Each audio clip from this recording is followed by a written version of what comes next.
Belgium में रहने वाला एक आदमी जिसकी एज थी 65 साल, उसके साथ एक दिन घटती है एक अजीब सी घटना जो कि अभी भी मिस्ट्री बनी हुई है।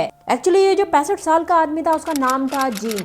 उसके घर एक दिन बजती है डोर बेल। अब तुम लोग बोलोगे डोर बेल ही तो बजी है, उसमें इतनी परेशान होने की क्या जरूरत है। अरे यार रुको रुको, आगे स्टोरी में सब कुछ आने वाला है।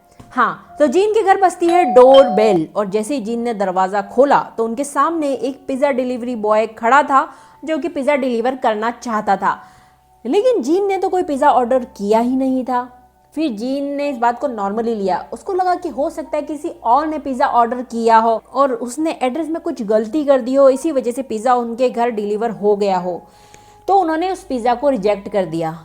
लेकिन उस घटना के बाद से जीन के घर डेली पिज्जा की डिलीवरी होने लगी। और पता है, पिज्जा की डिलीवरी कभी भी हो जाया करती थी, मतलब कि चाहे वो वीकडे हो चाहे वो वीकेंड हो, कभी भी उनके घर की डोरबेल बजती और उनके सामने एक पिज्जा डिलीवरी बॉय खड़ा होता था अपने हाथ में पिज्जा लिए हुए, जिसको कि वो रिजेक्ट कर दिया करते थे। और पिज्जा की डिलीवरी अब रात में भी होना स्टार्ट हो चुकी थी, मतलब कि दिन में भी पिज्जा आ रहे हैं, रात में भी पिज्जा आ रहे हैं। और मुझे ये सब सुन के ना हैरी पॉटर का वो वाला सीन याद आ रहा है जिसमें कंटिन्यूसली लेटर आते रहते, चाहे दिन हो चाहे रात हो। सेम वैसे ही जीन के घर डेली पिज्जा डिलीवर होते रहते थे।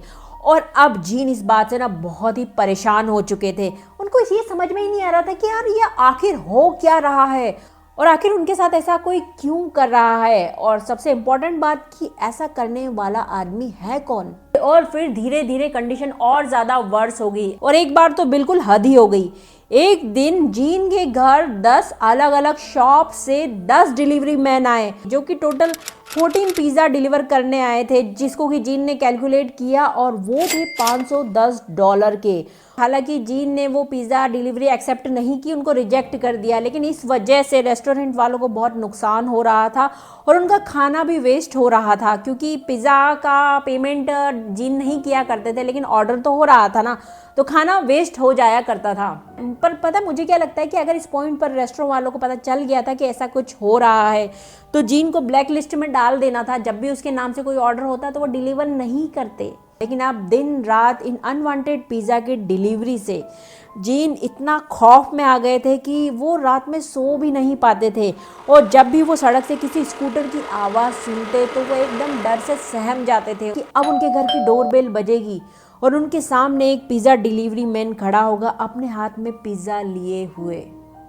और फिर ये अनवांटेड पिज़्ज़ा डिलीवरी वाली घटना जीन के साथ 9 सालों तक चली। और फिर उनको पता चलता है कि सिर्फ वो ही नहीं है जिनके साथ ये सब कुछ हो रहा है, उनका एक और फ्रेंड जो कि उनके घर से सिर्फ 17 मील दूरी पर रहता था, उसके साथ भी पिछले 9 सालों से सेम इंसिडेंट हो रहा था। इसका मतलब तो ये था कि ये सब करने वाला कोई जान पहचान वाला ही था जो कि उन दोनों को जानता था।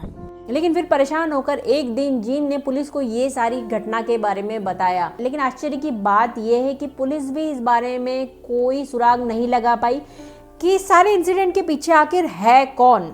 और जीन ने एक फेमस न्यूज़पेपर को इंटरव्यू भी दिया जिसमें उन्होंने इस सारे इंसिडेंट के बारे में बताया और साथ ही उन्होंने एक वार्निंग भी दी कि जिस दिन उनको पता चलेगा कि इन सब के पीछे आखिर है कौन, वो दिन शायद उस प्रिंकस्टर की जिंदगी का सबसे बुरा दिन होगा।